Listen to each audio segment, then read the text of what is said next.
AMC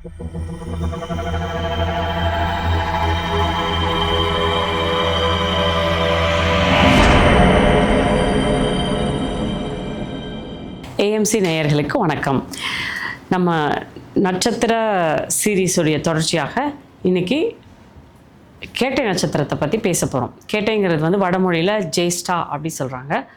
அந்த நட்சத்திரத்தை பற்றி இப்போது ஆஸ் யூஷுவல் புராண கதைகளோட சில விளக்கங்களையும் அதுக்கான சில அறிவியல் தொடர்ச்சிகளையும் நம்ம இப்போ வந்து டிஸ்கஸ் பண்ணலாம்.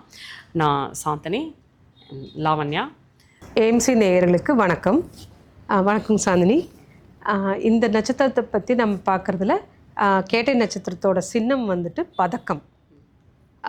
அப்புறம் கேட்டைன்னு சொன்னாவே வந்துட்டு முதலாமவர், மூத்தவர் அப்படிங்கிற அர்த்தத்தை கொடுக்குது. அதனாலேயே இவங்க வந்துட்டு ஒரு பொறுப்புணர்ச்சி இங்கே ஜாஸ்தியாக இருக்குது. அப்புறம் கேட்டையோட மரம் வந்து பனை மரம். கேட்டைக்கான தேவதை வந்து இந்திரன்.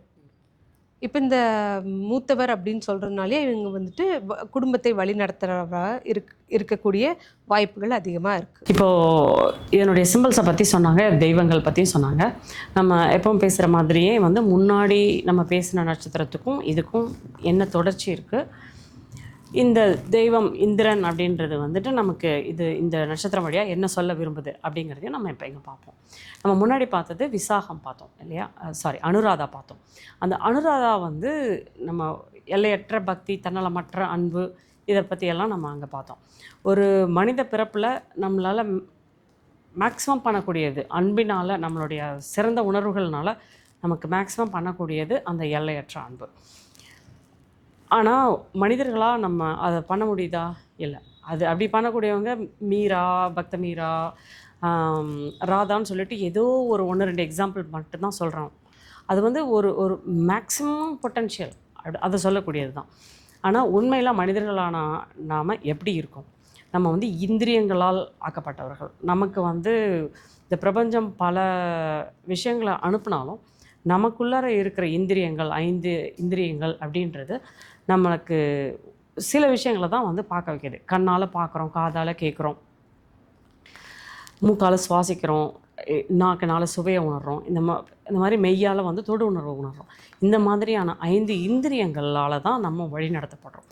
அந்த காரணத்தினால தான் நம்மளுடைய எல்லா உணர்வுகளும் இந்திரியங்களினால் நடத்தப்படும் உணர்வுகள். அந்த உணர்வுகள்னால் நம்ம வாழக்கூடிய வாழ்க்கை, இதுக்கெல்லாம் வந்து இதையெல்லாம் சேர்த்தது தான் இந்திரன்.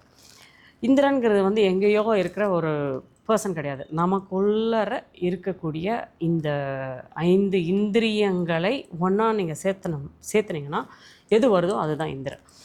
நம்ம உண்மையில் எதை விரும்புகிறோம் அப்படின்னா அந்த இந்திரனாக இருக்கிறது தான் விரும்புகிறோம். அதனால தான் நமக்கு வந்து இந்த வாழ்க்கையினுடைய அந்த மொத்த முடிவில் வந்து நமக்கு கிடைக்கிறது வந்து இந்திரன் கிடைக்கிறது. அப்படிங்கிறத விட நம்ம என்னவா இருக்கிறோன்னா இந்திரனாக இருக்கிறோம். இந்திர பதவியால், அதை தான் இந்திர பதவின்னு சொல்கிறாங்க. இந்திர பதவியோடு இருக்கிறது விரும்புகிறோம். ஏன்னா எல்லாத்தையும் அனுபவிக்கணும்னு விரும்புகிறோம். அந்த அனுபவிக்கிறதுல வந்துட்டு எத்திக்ஸ் இல்லாமல் அனுபவிக்கிறது.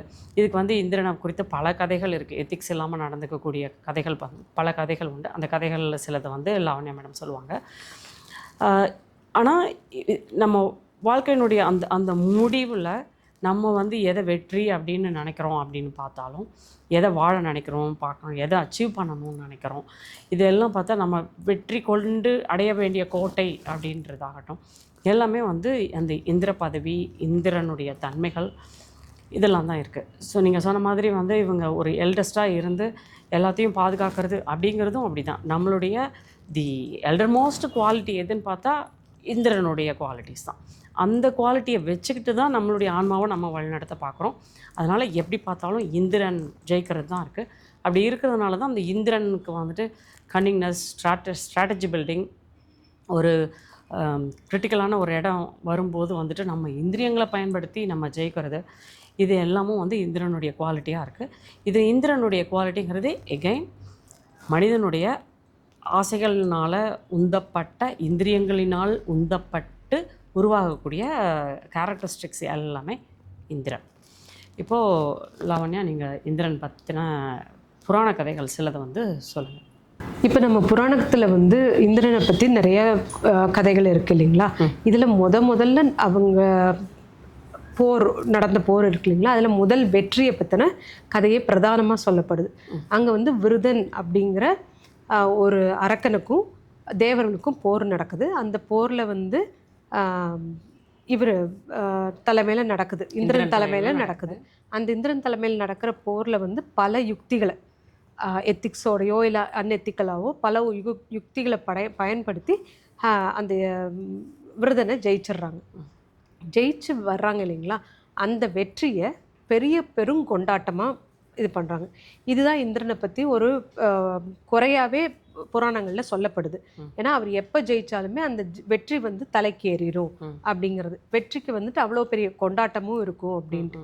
அந்த கொண்டாட்டம் மட்டும் இல்லாமல் அவர் என்ன பண்ணுறாருன்னா, இந்திர பதவி இப்போ கிடச்சிருச்சு இல்லையா, அது எல்லாத்தையும் ஜெயிச்சு இந்திரன் தேவர்களுக்கு தலைவராக மாறிட்டார். அது அவருக்கு பத்துறதில்ல. இந்திர பதவி கிடச்சதுக்கப்புறம் அவர் பிரம்மாவோட பதவிக்கு ஆசைப்படுறார். அந்த பிரம்மாவோட பதவியையும் டிமாண்ட் பண்ணுறாரு. அது மட்டும் இல்லாமல் மகேந்திர பதவியும் கேட்குறாரு. இந்த மாதிரி அடுக்கடுக்காக டிமாண்ட்ஸ் வச்சுட்டு போக தேவர்கள் எல்லாத்துக்குமே வந்துட்டு கோபம் வந்துடுது. ஏன்னா எல்லாத்துக்கும் ஒவ்வொரு பதவி கொடுத்தாச்சு, இதில் வந்துட்டு எதுக்காக இப்போது புதுசாக வந்துட்டு எல்லா பதவியும் இவருக்கே கிடைக்கணும் அப்படிங்கிறது. ஸோ இதிலிருந்து நம்ம என்ன தெரிஞ்சுக்கிறோம் அப்படின்னா, ஜாதகத்தில் இந்த நட்சத்திரத்தில் கோள்கள் இருந்தால் அவங்க வெற்றி அடைஞ்சால் அந்த வெற்றி அவங்களுக்கு தலைக்கு ஏறிடும். ஒன்று. ரெண்டாவது, கூடவே அந்த விருதனை கொலை பண்ணும்போது நிறைய பேர் கூட உதவி பண்ணுறாங்க. சோமனாகட்டும் இல்லை அக்னி ஆகட்டும், இவங்க எல்லாருமே வந்துட்டு அதுக்கு உதவி பண்ணுறாங்க. ஆனால் அந்த உதவி எதுவுமே வந்துட்டு ரெகக்னைஸ் பண்ணப்பட முடியல. இவங்க அப்படின்னா இந்த நட்சத்திரத்தில் கோள்கள் இருந்தால் அவங்க மேனேஜர் பதவியில் இருந்தால் ஒரு ப்ராஜெக்ட் பண்ணுறாங்கன்னு வச்சுக்கோங்களேன், அப்போ கூட வேலை செய்கிறவங்களுக்கு எந்த கிரெடிட்டும் கொடுக்க மாட்டாங்க, எல்லாமே தன்னோட வெற்றியாகவே எடுத்துக்குவாங்க. ஸோ இந்த ஒரு குறைபாடு இருக்கிறத நம்ம நேயர்களுக்கு நம்ம சொல்கிறோம், அதில் பார்த்து ஜாக்கிரதையாக இருந்துக்கணும். அப்புறம் இந்திரனோட பல பராக்கிரமங்கள் சொல்லப்பட்டாலும் இந்திரனுக்கு வந்து நிறையா குறைகள் இருக்கிறதாகவே வேதங்கள் மேல் நோக்கி காட்டுது. அதில் ஒரு குறையாக என்ன பார்க்குறோம் அப்படின்னா, நம்ம இப்போ நீங்கள் சொன்ன மாதிரி இந்திரன்கிறதே இந்திரியங்களோட கலவை, ஒட்டுமொத்த குழுமம் இல்லைங்களா. அப்போ இந்திரியங்களை வச்சு இது பண்ணுறதுனாலேயே வந்துட்டு பல பெண்களிடம் வந்துட்டு தப்பாக நடந்ததாக கதைகள் கூறப்படுது. அதில் ஒன்று தான் வந்து கௌதம முனிவரோட மனைவியான அகலிகை கிட்ட நடந்தது.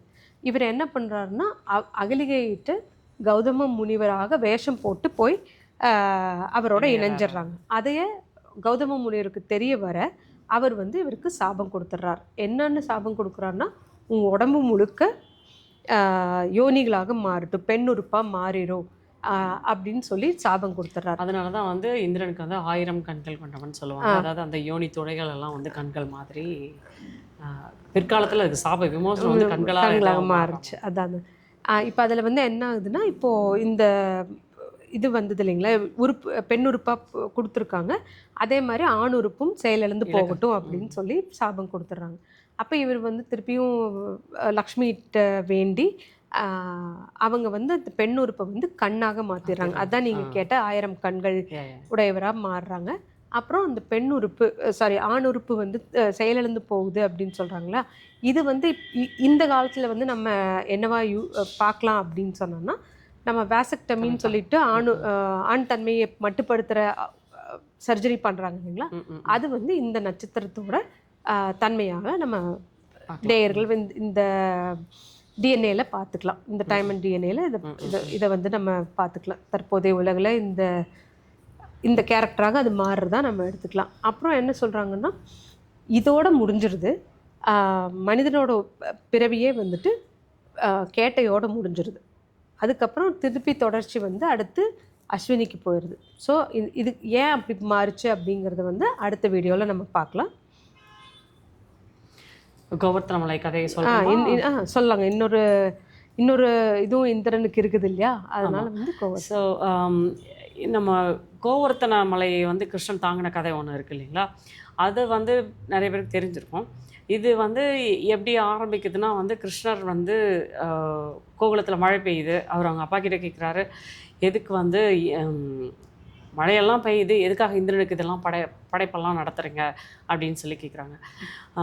அப்படி படைப்பு கொடுக்காட்டி இந்திரனுக்கான சாக்ரிஃபைஸ் எல்லாம் பண்ணாட்டி நமக்கு மழை பெய்யாது அப்படின்னு சொல்லி முன்னோர்கள்லாம் சொல்கிறாங்க. அப்போ கிருஷ்ணர் சொல்கிறாரு, கடல் முழுக்க மழை பெய்ய தானே செய்யுது, அங்கே யார் எந்த படையல் போடுறாங்க, எந்த சாக்ரிஃபைஸும் பண்ணுறதில்ல, அப்போ கடலுக்கு மட்டும் ஏன் மழை பெய்யுது, அதனால் இந்திரனுக்கு வந்து நம்ம படையல் கொடுக்கக்கூடாது அப்படின்னு சொல்லி கிருஷ்ணர் வாதாடுறாரு. சரி, அதனால் வந்து கிருஷ்ணர் சொல்கிறத கேட்டுட்டு சரி ஓகே இனிமேல் வந்து அப்போ இந்திரனுக்கு ஒன்றும் பண்ண வேணாம் அப்படின்னு முடிவு பண்ணுறாங்க. அப்போது அதனால் வந்து இந்திரன் வந்து தனக்கு சாக்ரிஃபைஸ் வரலை அப்படின்றத பார்த்துட்டு கோபப்பட்டு கோகுலத்தில் ஒரே புயலும் மழையுமா அடித்து பட்டை கலப்பலான்னு ஆரம்பிக்கிறாரு. அப்படி பண்ணும்போது இந்த மக்களை காப்பாற்றுறதுக்காக தான் வந்து கிருஷ்ணர் வந்து கோவர்த்தன மலையை கொடையாக தாங்கி பிடிச்சி அவங்க மக்களை எல்லாம் காப்பாற்றுறாரு. ஸோ இந்த கதை சொல்கிறதும் வந்து இந்திரனுக்கு வந்து தன்னுடைய பதவி, அந்த இடம், தனக்கு கொடுக்கப்பட வேண்டிய விஷயங்கள், இது எல்லாத்து மேலேயும் ரொம்ப ஸ்ட்ராங்கான ஒரு பிடிப்பு உண்டு. அப்படி அந்த பிடிப்பை வந்து நிலைநிறுத்திக்கிறதுக்காக இந்திரன் வந்து என்ன வேணால் பண்ணுவான் அப்படின்ற மாதிரியான ஒரு கதை. எகெயின் இது வந்து இந்திரியங்களை தான் காமிக்குது. இந்திரியங்கள் வந்து என்ன வேணால் பண்ணத்துக்கு தயாராக இருக்கும். நம்ம இந்திரியங்களை புரிஞ்சுக்கிறது ரொம்ப அவசியம். இந்த கதை ஆக்சுவலாக என்ன சொல்லுதுன்னா, இந்திரனுக்கு தேவையான மரியாதையெல்லாம் கொடுக்காட்டி இந்திரனுக்கு எல்லா கோபமும் வரும். எல்லாத்தையும் அடித்து துவம்சம் பண்ணி அடிக்கிற ஒரு மனோபாவம் உண்டு.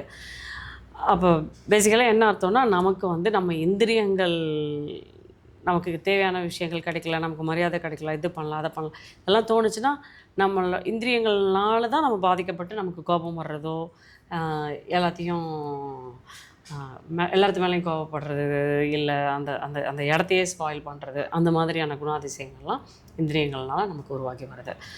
இதுக்கு நீங்கள் இந்த கதையில் வந்து எனக்கு என்ன புரியுதுன்னா, இப்போ எனக்கு தெரிஞ்ச ஒருத்தருக்கு செவ்வாய் இருக்குது கேட்டையில், சரிங்களா, அவங்களுக்கு கிடைக்க வேண்டிய மரியாதை கிடைக்கலைன்னா அவர் வந்துட்டு கோவம் தலைக்கேறிடும். இப்போ நம்ம எங்கே இருக்கிறோம் அப்படிங்கிறதெல்லாம் ஒரு மேட்ரே கிடையாது, சரிங்களா. அப்போ இப்போ ஒரு கல்யாணத்துக்கே போயிருக்கோம் அப்படின்னா அங்கே கிடைக்க வேண்டிய மரியாதை இவருக்கு கிடைக்கல அப்படின்னா குடும்பத்தோட கல்யாணத்துக்கு கூட்டிட்டு வந்துடுவார். ஆமாம், அந்த மாதிரி இப்போ புரியுது ஏன் அப்படின்ட்டு. இந்த இந்திரனோட மாயாஜாலங்கள் தான் இதுங்கெல்லாம் தான் இது அப்படி சொல்லிட்டு. Yes, that's true. Very interesting இந்த ஸ்டோரி. அந்த கேட்டை. ஸோ கேட்டை வந்து கண்டிப்பாக நம்மளோட எல்லா கெட்ட சுபாவங்களையும் சொல்லுது. அதனால தான் என்னமோ இது விருச்சிக ராசியில் இருக்குது இல்லைங்களா, எல்லா அதனுடைய எண்டாக வந்து நம்ம கடைசியாக இதுதான் அப்படிங்கிறத வந்துட்டு சொல்லுது. இதை வந்து வின் பண்ண முடியும். இதை வின் பண்ணி இதை தாண்டி போகிற இதை தான் நம்ம வந்து ஞாபகங்களாக எடுத்துகிட்டு போகிறோமா, இல்லை ஒரு எல்டர் சன் மாதிரி இருந்து நல்ல விஷயங்களை பண்ண போகிறோமா அப்படிங்கிறது நம்ம கையில் இருக்க. ஸோ இந்த வீடியோ நம்ம முடிச்சுங்களா? ஓகே, இதுவரை பார்த்ததுக்கு மிக்க நன்றி. நம்ம வீடியோ வந்து உங்களுக்கு பிடிச்சிருந்ததுன்னா லைக் பண்ணுங்கள், சப்ஸ்கிரைப் பண்ணுங்கள், கமெண்ட் ஷேர் பண்ணுங்கள். உங்களுக்கு வந்துட்டு இதில் ஏதாவது கோள்கள் இருந்துச்சுன்னா, இதை பற்றி ஏதாவது இன்னும் பேசணுன்னு விருப்பப்பட்டீங்கன்னா கீழே கமெண்ட்ஸில் உங்களுடைய அனுபவங்களை பகிர்ந்துக்கோங்க. மிக்க நன்றி, வணக்கம்.